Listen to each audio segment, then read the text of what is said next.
Seekor macan tutul, Panthera pardus melas, berhasil diamankan petugas gabungan setelah masuk ke area permukiman warga di Desa Maruyung, Kecamatan Pacet, Kabupaten Bandung, Jawa Barat.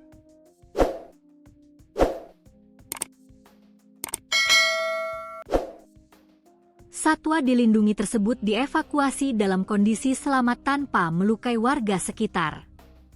Kapolsek Pacet AKP Asep Mulia mengonfirmasi bahwa operasi pengamanan ini bermula dari laporan masyarakat yang melihat keberadaan macan tutul berkeliaran di lingkungan mereka. Merespons laporan tersebut, pihak kepolisian segera berkoordinasi dengan berbagai pihak terkait. Kami bersama-sama dengan stakeholder, mulai dari Satpol PP, pemadam kebakaran, hingga berkoordinasi dengan Balai Besar Konservasi Sumber Daya Alam, BBKSDA, menuju lokasi kejadian, ujar Asep di Mapolsek Pacet, Kamis, 5 Februari 2026. Asep menjelaskan, proses penangkapan berlangsung kondusif.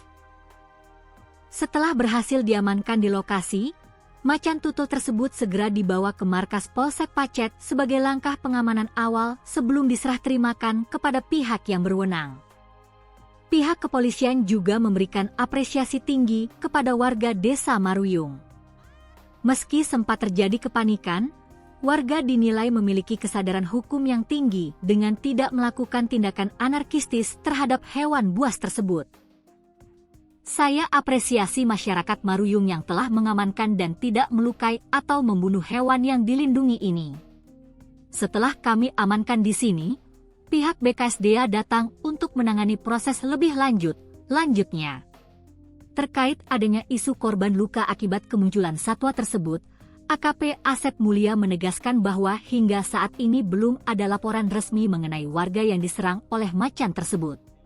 Sampai saat ini belum ada laporan warga luka. Namun demikian, kami akan tetap mencari informasi lebih lanjut di lapangan, tutup Asep.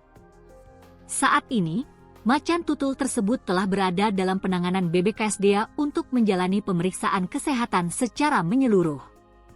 Hal ini dilakukan sebelum diputuskan langkah konservasi selanjutnya, baik melalui proses rehabilitasi maupun rencana pelepasliaran kembali ke habitat aslinya di kawasan hutan terdekat.